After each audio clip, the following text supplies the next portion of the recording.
What's going on, everybody, and welcome back to another episode of the Get Over Yourself podcast, a podcast dedicated to destroying self-limitations and hearing from the industry leaders who have led a great life. If I have anyone watching on today's episode of the Get Over Yourself podcast, you can see I have Sarah sitting next to me.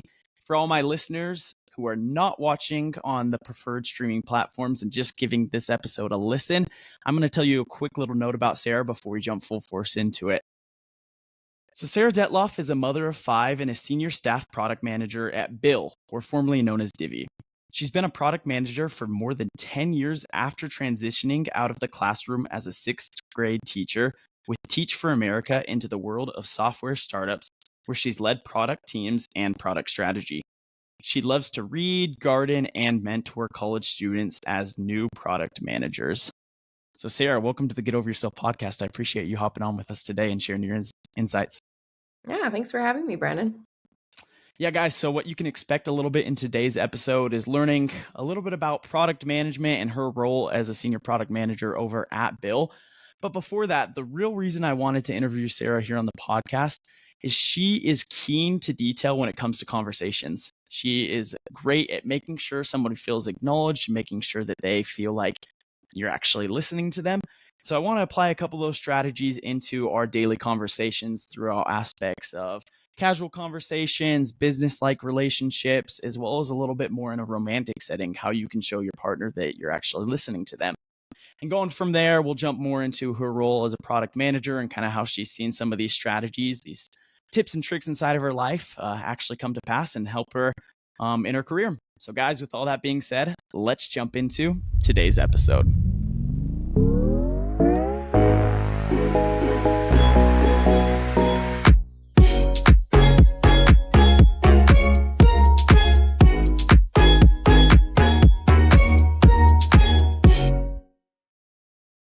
So Sarah, I guess to quickly start, just so the audience can hear a little bit more from you, you're a mom, you're a product manager, you love gardening, reading. What's one of your favorite books so everyone can get to know you? Oh, okay. Well, actually I haven't read this book in a long time, but I think about it constantly almost. And that is this book called The Paradox of Choice by Barry Schwartz, I believe. And it's a book all about the belief that we tend to have in society that the more choices that you have, the better off that you'll be, the happier you'll be, the better outcomes you will have because you have this great variety of choice, and how that's just wrong. And really, people benefit from sort of like an optimal level of choice. So I would say that book has probably changed my perspective on life more than maybe many others that I've read. Well, there you go. It's always good to find a book that not only intrigues you with just your generic reading, but actually gets you questioning your life a little bit, right? That's right. We always need some of that self-reflection. Perfect. Well, that's what the podcast is all about. So jumping into kind of the full force of the conversation today, I first got to know Sarah. She's one of my professors actually at school, and she gave us a lecture. This was about 3 weeks ago, I want to say, all about kind of creating a conversation game that has lasting effects. And by the way she was doing that, it was going forth and kind of presenting yourself in a way that the person you're speaking to knows that you're listening, you're engaged with the conversation, you're showing them that it actually matters. And so I guess just kind of start today's episode, Sarah, why is that so important to show somebody that you're listening and to be engaged with the conversation? That's a great question. I think, we in some ways in society are more connected to each other than maybe we've ever been before, right? If you consider the fact that, like, I don't use Facebook. I haven't used it in a long time, but I remember when I did use it, I would know things about people that you could really only barely call an acquaintance of mine that in a normal sort of organic experience of life, I would never have known. Like, I went to high school with you. I now know, though, that you went on a family vacation last summer to Hawaii and where you stayed and your favorite places that you ate at. Like, there's no way in a normal scenario I would know that about you. So in that sense, we are, quote, sort of connected to each other more than we ever have been. But at the same time, I think it's decently fair to say that we're also more distracted than we've ever been before, or have the potential to be more distracted. And so I think what that has created for a lot of people, especially as you get older and you're in the sort of the humdrum of day-to-day life, I think that what happens is that people don't necessarily notice each other in the same way that maybe you did when you were younger and you didn't have a full-time job, so you were with your friends all the time and you were having good deep conversations. And so that ability to see people, as sort of trite as that sounds, I think is really important for people to feel like they are part of a community. They're part of important relationships that make their lives better. And I really think that the number one way that people get to that end, that feeling of connection, is individual interactions where someone took the time to unselfishly listen to that person, and to make sure that that person knew that they were important enough to prioritize doing so. Right. And I don't want to ask this generic question because I think not even depending on your answer, I'm not sure that it matters too much in our day and age anymore. I wanted to question about, in today's society, we have social media, we have texting, we have FaceTime, we have a million different ways that you can communicate with somebody. And I don't want to say, do you think that's beneficial for our society or do you think it's hurting our society? Because at the end of the day, I mean, it's here to stay. I don't think there's going any way around it. So rather than saying if it's detrimental or it's a positive thing, I'm curious, how do you think it's changed our conversation games? Where are we actively engaged less now? Do you think we're engaged more now when we're actually talking somebody face to face versus online? How do you think that's kind of changed? Well, I think a lot of that depends on the stage of life that you're at, I would assume. And I'm, of course, like absolutely no expert on these topics. I wouldn't pretend to be. So I can just give you my 2 cents, right? But I think that especially if you're in a stage of life where you don't have to talk to people, large numbers of people, certainly, I think that you lose practice. I think it's actually a skill. Listening to people and being comfortable in those situations and understanding other perspectives and incorporating those perspectives into your life where it makes sense. That's actually a skill that you can lose.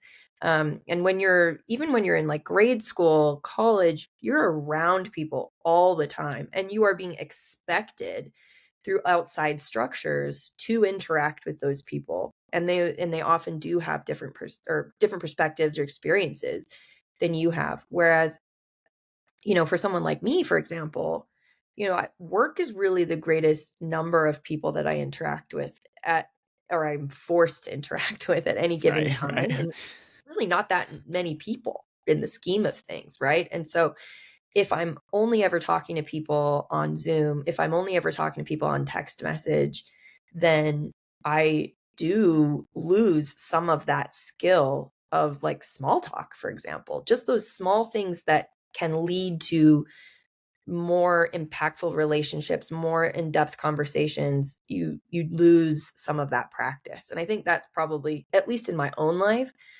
something that I've noticed where it's like if you get a text message from someone that you're not really sure how to respond. Maybe it's because they've asked you like, "Hey, do you want to go do this thing?" or "What do you think about this particular thing?" When you're in a text messaging situation, you have all the time in the world to not respond. You can think about it, you can not think about it if you don't Heck, want to even think forget about about it, right? it. Exactly. Whereas if all of a sudden you're in front of someone and you're having these conversations, I've noticed even for myself, like, oh, I'm not as good at this as I used to be because just merely because I don't have to do it um, to the same degree I did before. So, I don't know. There's good and bad. There's always good and bad with everything. I've learned that so much over the years. But I think that is one way in which it's made other things more difficult, in that interpersonal face-to-face type of communication. And that makes perfect sense because as the less interaction you're getting in person and more online, It's just like any other skill. If you don't practice it constantly, you're going to kind of get out of touch with it. If you haven't been to the gym in a while, it's going to be extra sore when you go back for the first time, right? Yep. And so now kind of connecting that over into, let's jump into more of a business setting. Yeah. A lot of people when COVID hit back in 2020 started working from home. And now, as we kind of see in corporate America, everyone's starting to try and get them back into office, get everyone collaborating once again in person, so they can use up all that real estate that the big companies already have, right? Right. But now that everyone is going back and trying to transition to face-to-face conversations, face-to-face meetings, um, connecting with people on a personal level that they've only been talking to on a screen, and heck, sometimes even if it's on a Zoom meeting, they don't even have their cameras on, so you don't know who you're talking to, right? Mhm. How can people who have been out of practice for a while, once again, going back to that gym example, if they haven't gone to the gym in a while and they're really sore, how can they practice getting back into these conversations where it feels natural, it doesn't feel like a huge hassle, and it seems like they actually are engaged in that conversation? Yeah, I think that it's about making yourself, right? Like, how can I proactively put myself in positions where I can practice doing this? And, like with any new skill, oftentimes, or relearning a skill, oftentimes the best way to do that is to do that in a comfortable environment first, right? So you don't need to go strike up a conversation with your CEO. Well, that's not necessary, right? You can talk to just your most close colleagues that it's okay if you're a little bit nervous in that in-person kind of conversation. They're not going to have any opinions about you. It's not going to reflect on you in any way that would then add to the stress of like trying to come back around to being comfortable in social situations. It's and some people don't need any kind of practice with this at all. Some people are just like, I love chit-chatting. I love meeting new people. I love talking to new people and learning about them. And other people love talking to people and love meeting new people, but they're more nervous about those interactions than others, right? So it's really those kinds of people that I would think just trying, right? But just try and try in a low stakes scenario and be intentional about it because it's not likely that it's just going to happen organically until it may be in a scenario that that's not the one that you want to be practicing in. And when you actually do go through those conversations, so you've kind of practiced it out, or you are one of those people who can kind of jump back into it a little bit more natural than others, what are some ways that you can actually show the person you're talking to that you are engaged in the conversation? And Yeah. let's focus first on, let's say, a business aspect, and then jump over to a more casual aspect, which is friends, because obviously those two things are going to look a little bit different. Totally. I mean, I think that the number one thing it comes back to or down to is your attention, right? It's not difficult for people to tell when you are not paying attention to them. It's, simple things like looking around the room, um, even small glances. If you're not in a situation where there's a ton of familiarity between the two of you, if someone sees you sort of like looking off to the side, looking up, looking down, at times that don't really make sense given the context of the exchange, then those are just little cues that tell people you're not that interested in what they're saying, right? Eye contact. Now, you don't have to be intense and stare somebody down, Stare but down their soul, right? right, but looking at people, people can tell when you are looking sort of past them, even if you're looking at them versus looking at them. And the way that, like, we talked about this in class that I think is helpful for me is we typically talk about tunnel vision as a bad thing, but I think in this context, it's a good thing to have tunnel vision in your mind for the person that you are looking at and talking to.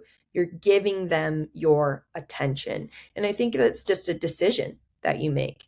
Um, and that helps you not necessarily you can't always avoid like it's fine if you're not staring at them if you're looking around a little bit. You need to be a normal person too, right? But people get a sense and a feel from you in the way that you when you do look at them and the way that you do interact with them, what your intentions are. They can feel that attention from you or they can feel that you're not that interested in what you have to say. So eye contact, um, you know, obviously, I think it should go without saying, don't look at that Apple Watch, don't look at the phone, like don't, if your intent is to really have someone feel heard, then you can't make that happen if they don't feel like your attention is fully on them. Absolutely. And do you think that differentiates between a casual friend to friend conversation, somebody you see every single day? Or do you think every single time you should be just as devoted to a conversation as any other? Yeah, I don't think it's reasonable for you to be able to be that paying that much attention all the time, right? I think it's really based off of the context and the scenario that you're in, especially when it comes to friends, right? Because you're friends with this person because you've established a degree of familiarity, you've established a degree of trust, and you're not always talking about things that matter enough for that level of attention to be warranted, right? But there are certain conversations or topics that if you get a sense from your friend, for example, that this is something that's important to them. Now, in my mind, those categories are things like I'm worried about this, I'm upset about something, I'm or I'm really happy about something, I'm excited about something. People want you to pay attention to that just as much as they want you to pay attention to the things that aren't maybe going as well.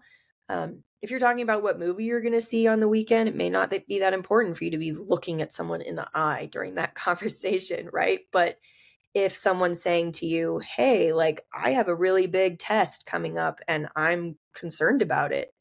That's a kind of conversation where you can hear a little bit of a trigger there. Oh, this is more than just a casual conversation. And even if you're wrong, it's not going to hurt you. It's not going to hurt to pay more attention than that person necessarily needs in that moment. But no, I think that you can gauge how much attention you need to pay to the conversation based off of that context. And then also like it takes a lot of energy to pay attention to people and really hear what they're saying beneath what they're saying. And so even for just you as a person, I think that it's not feasible to do that all the time. I 100% agree. We've all had those conversations where you feel like it's dragging on and on. And not in a bad way. You want to be fully engaged, you want to be there for somebody. But we as humans, I mean, we can't be fully attentive 24/7. That's not possible, right? Right. Exactly. Exactly. So I guess heading over, so we've kind of talked a little bit about the business side, right? Where you want to be kind of attentive to your coworkers, kind of some ways to do that, more on a casual setting and whatnot. But now let's jump over for a lot of my single listeners out there. We both have the privilege of being Yes. married, right? And so, on that aspect, for all our single people out there, what are some ways where we can kind of show if we're either going on a date or, I guess, on a more personal level for our own partners that we're engaged in a conversation with them? Because that looks completely different from, standing up straight towards your boss or telling your Right. friend, giving them a pat on the back when they need some advice, right? It looks Right. completely different. Totally. I think that the for me, and I don't know about others, but I think for me, the biggest barrier to really listening to your let's say you're in an established relationship, we'll start there. Really listening to your partner is feelings in your own self, in your own mind, fears, insecurities, defensiveness, whatever, about what they might say, right? So oftentimes in our relationships, the most difficult conversations to have are around the relationship, right? This is how I'm experiencing our relationship. And those are really hard conversations to have. But it can be any kind of conversation too if there's some underlying feelings or in the dynamic that are hard. In order to really still have good connecting conversations in those circumstances, again, it goes back to that concept of tunnel vision, right? Like we're having a conversation and maybe we're having a conversation about our relationship, but for all intents and purposes, in my mind, we're only talking about you.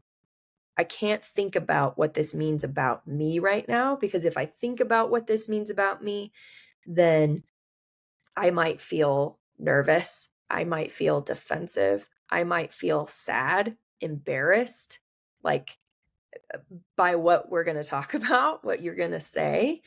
And I'm much better at having that conversation if I'm not even allowing myself to go there. And if I'm thinking, you are just like any other person that I would talk to about a relationship they're in, and what's going on in that relationship, I'm going to, for just a second, pretend it's not me we're talking about so that I can be fully present for you and can hear you out for real and really listen for what it is that you're truly trying to say.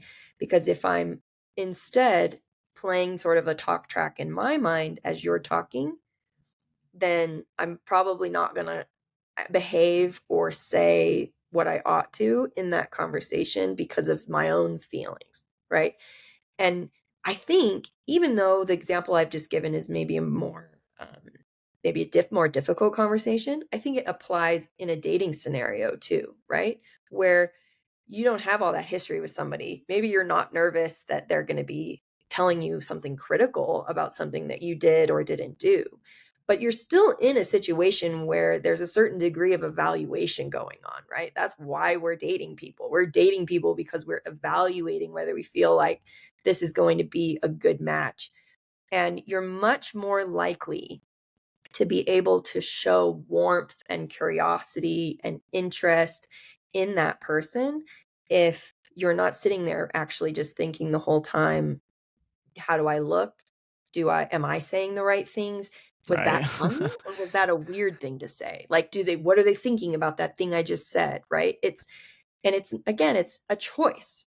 It's not that often that, the average person is going to be able to just sort of organically tune everything out to really be focused on someone. So I think it comes down to making that choice to pay attention and taking myself out of the equation, um, when I'm listening to what it is that you have to say. And again, like in a dating situation, it doesn't have to be, you're not trying to grill the person and give them the third degree, obviously, right? Like we can still be normal humans, but we are trying to show someone else with sincerity that we are interested in them. And so the sort of the same behavioral rules, if you will, apply in that scenario.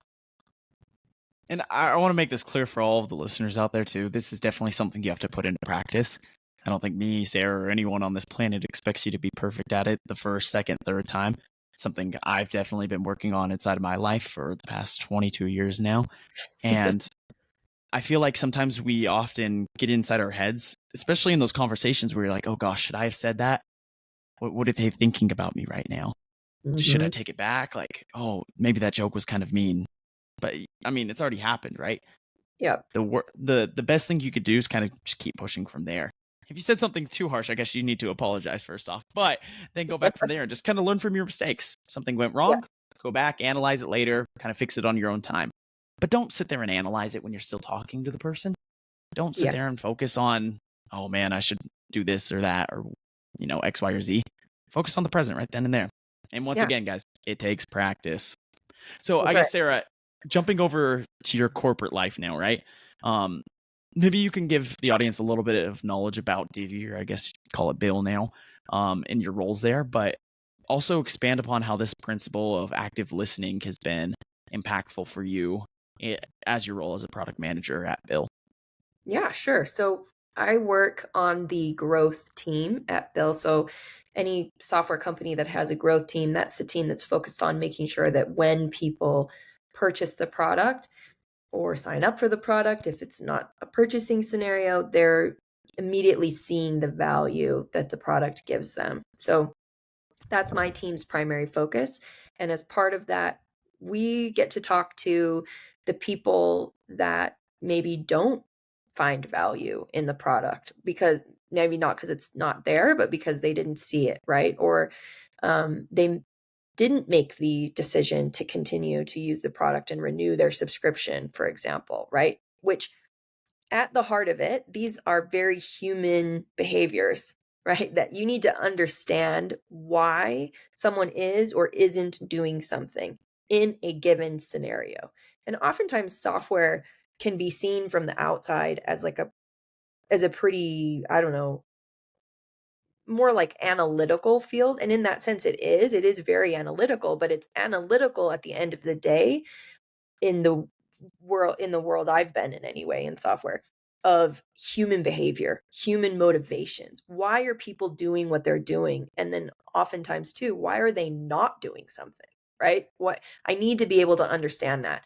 And in order to be able to understand that, there's only so much observation that you can do. There's only so much data that you can comb through that can, it's incredibly useful because that shows you what's actually happening. But beyond what's actually happening is the people engaged in that scenario. And you can't figure out those people unless you talk to them. And so what I have been able to do over my career, not just at Bill, but every company I've been at, is really get to know those people that use the product, people that may want to use the product if they're not using it today, and try to understand those people. Because even though we work in a business and the function of a business is to make money, and there's nothing wrong with that, people are still at the heart of how that works, both inside the company and outside the company. So when I'm talking to users of our product or of a competitor product, my aim is to make sure that that person knows that I care about what it is that they have to say. And in reality, I do. So it's not even just about making sure they feel that way through my eye contact, through my attention, my body language. It's actually internally for me, making sure that I do care what they have to say, because that's going to come out whether I'm like calculated in my body language or not.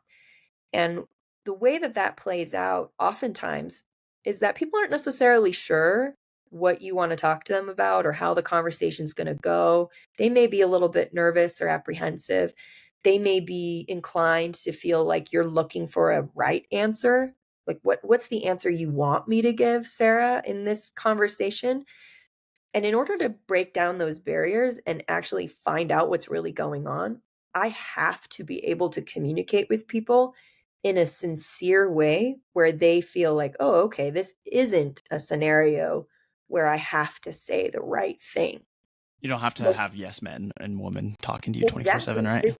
Right. I can tell Sarah actually is listening to me. She cares about what I have to say. And what I have to say is fine. Whatever it is, good, bad, indifferent. She's not going to form a judgment about me in that situation, um, with what I say. And really, what that means is that for me in my career, I'm able to understand the real root cause problem to be solved in any given scenario so much faster than I would be if I hadn't spent so many years practicing this. Because, like I said, the data and the observation, they'll tell you a lot, and you can't make really great decisions without them. But at the end of the day, they can't tell you why someone did something. And that's really important for me to know. That's perfect. And I appreciate that. I feel like there's a lot of golden nuggets we could take out of that, both if you're in the corporate setting or if you're just simply trying to get these conversation games a little bit elevated in your life. So thank you for sharing all that. And Sarah, we're wrapping up here. We're at the 29-minute mark on today's episode of the Get Over Yourself podcast. And there's kind of a tradition I do with all my guests I interview of kind of closing out the episode with this question. And it's this: if you could give one piece of advice, if the entire world could hear you right now, if you could give them one piece of advice, what would it be and why? Ooh. I guess those who can't do teach, right? So I give them advice because I don't know if I can take it myself. But um, man, one piece of advice. Okay, this is going to be intense.